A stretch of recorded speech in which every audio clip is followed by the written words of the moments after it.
The first time I'd walked on the property, I was astounded at how beautiful it is by the elevation above the lake, by the size of it, by the variations that are here. It's phenomenal. It changes your attitude when you're up here, and it checks all the boxes of what a great park is. This space, being on the north end of town and having 1,000 feet of lake frontage, gives us something we never thought we could have. It's really an enjoyable place to be, whether you're walking and checking out the lake, looking at the different trees. There's a great little wooded area on the shoreline. There's change in elevation too. The history of this property is just amazing. Walking back on the property, you really walk back a century or so.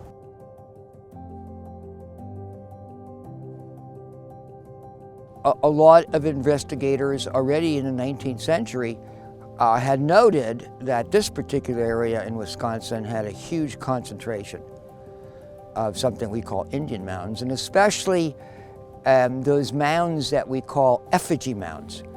And these are the mounds that were made in the form of animals and spirit beings.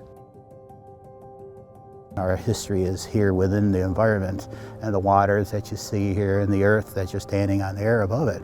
This land specifically, this area here, it has stamps of time placed upon it. We often say that even though the soil has been destroyed and those visual aspects of it, those earthen mounds are long gone, it doesn't belay the fact that, you know, our ancestors are buried in and amongst these areas here yet, and they're just as important today as they were back when they were placed there.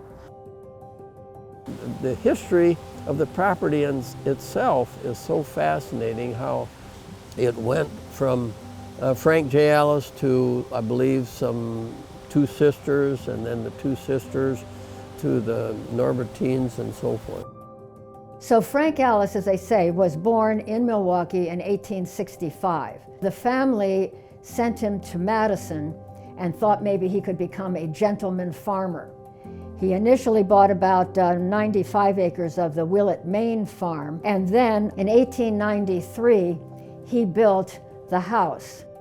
After Frank Ellis died, a Dr. Herman Gilbert bought the house and just 10 acres of the property. Before he died, the Mahoney sisters bought the house and the 10 acres.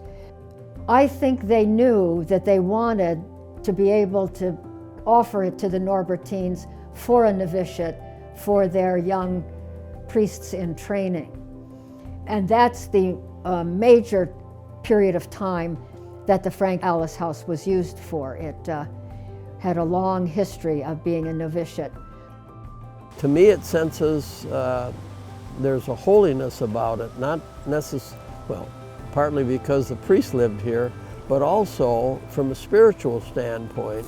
This is God's creation in its finest, most wonderful, most enjoyable form. Having a place to go where you really can be by yourself is really treasured. There are those moments in time that, you know, you just need to think and contemplate. Come here, bring your kids, bring a book, bring a blanket, soak in the quietness and the sun, and just, you're welcome here to come here. Everybody can do that now.